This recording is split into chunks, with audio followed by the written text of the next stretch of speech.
Hi, this is Joe again. This is Joe again with another review. For the sake of this review, I'm going to review the 1994 movie Disclosure.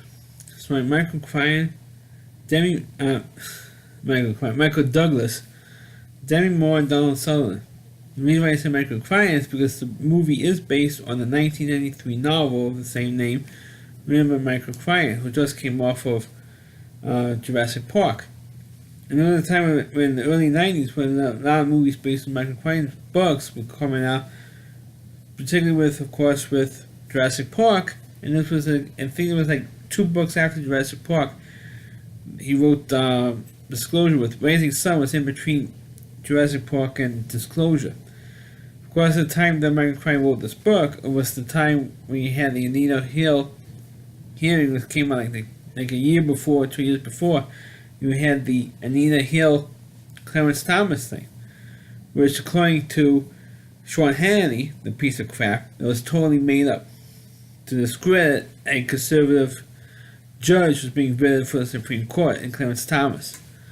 Which I don't think it was made up. I like the Kavanaugh thing. That was made up, but not the Clarence. I don't think the Clarence Thomas thing was. Anyway, Michael Crichton had the inspiration to write this book, and it deals with, of course, sexual harassment. And of course, being a Michael Crichton book, also deals with technology. It stars Michael Douglas as the lead character, like Tom Sanders, who was about to be named as a VP in the department, even though he was not, a tech guy, at least in the book. In the movie he was, but not so much in the book. As a tech guy, and a technology oriented person. I was doing that with my phone. So what happened was, he was being passed. He found out that he was going to be passed over for the VP job of his division by an old flame played by Demi Moore. And on her first day on the job as the VP, or Michael Douglas's character, she has him in her office. And at first you thought, okay, go over the new stuff to get her oriented, with what's current projects. But Demi Moore's character, named Meredith, turns him around and sexually harasses Michael Douglas when they have sex in the office with Michael Douglas, who was now, after he broke a relationship with Meredith, got married, had a couple of kids. And so he says, no, I'm not going to do that with my wife. Well, meanwhile, she unzips his pants. She sucks. She gives him a blowjob, really. She sucks on his manhood, right? I don't get too graphic in case the kids are watching this thing. She performs oral sex on Michael Douglas's character. And it is a pretty graphic scene. It was really described really well in the book. And of course, in the movie, you see him really going at it. And after Michael Douglas broke it off, the very next morning, he gets accused of sexually harassing Demi Moore's character. But of course, it's not true. And of course, they want to fire him for sexual harassment, or at least maybe transfer him out to another office in like a Tucson, Arizona, New Mexico, Tucson, in Texas or something. In Austin. In Austin, Texas. They want to transfer him to there. And he says, wait a minute, I didn't do anything. She sexually harassed me. And he says, oh, come on, a woman sexually harassing a man? And that's what Michael Crichton got inspiration for writing this book. Because, a woman sexually harassing a man just as much, or if not more so, according to Michael Crichton's research for this book, that a woman sexually harasses a man more than a man sexually harasses a woman. Because you expect a man to sexually harass a woman. But most people don't believe that a woman who is in a high authority could sexually harass a guy. And so that's the premise of the whole book, really. And of course, he sues. Michael Douglas character, Tom, and he sues. He said, look, Meredith sexually harassed me. And then they eventually found proof that she did sexually harass him. Meanwhile, they decided to maybe just to cover up the whole thing. And then Meredith decides to set Tom up but make him, since she couldn't fire him for the sexual harassment thing. So he decides to set him up, make him look incompetent. Of course, in the movie, you have a scene where Michael Douglas overhears that conversation that Meredith has, or Demi Moore has, with another employee. So he decides to turn the tables around on her, and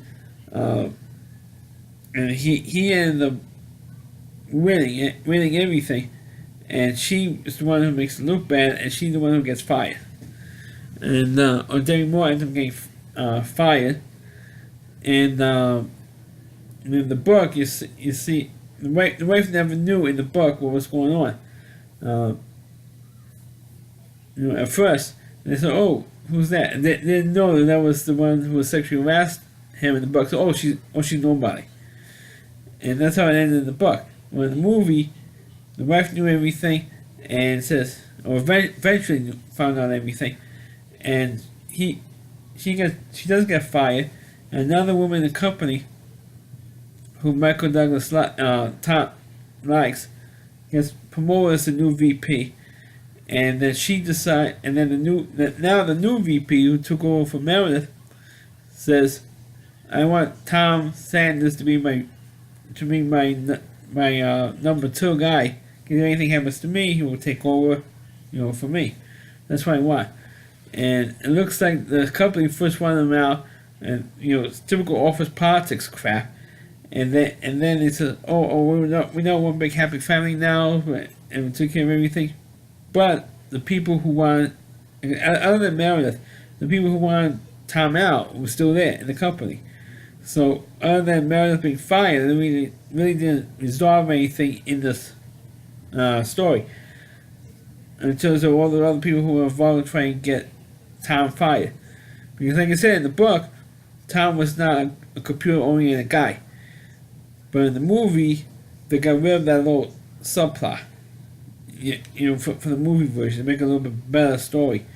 But of course, if you watch Siskel and Ebert's review of this movie, they both give it a crappy review because of all the little plot holes in the film. Particularly on the first night that she's working there, she's sexually harassing him. I mean, if these two guys read the book, they know that these two characters had previous history. They were lovers before. But now, since they're not back together after so many years, she actually wanted to renew the relationship with Tom and sexually harass him at the same time. So she had two ideas in mind when she did that scene, or did that. But Siskel and Ebert didn't want to see that stuff. They didn't even mention the fact that the movie is based on Michael Crichton novel from Jurassic Park. They didn't even mention that in the book. The review. But I'm telling you, the book was very, very good, and so was the movie. Considering, despite the plot holes, I still think it was a good movie and an entertaining film, despite the plot holes. So that's my review of the movie Disclosure. Please click on the video, please rate it. Sorry, you can't comment on it. Still trying to get used to that. Please subscribe to my channel. Please forward this video to your Facebook pages. You can check out all my reviews now on my YouTube channel at RowdyC.com, so WDY, and that's C.com.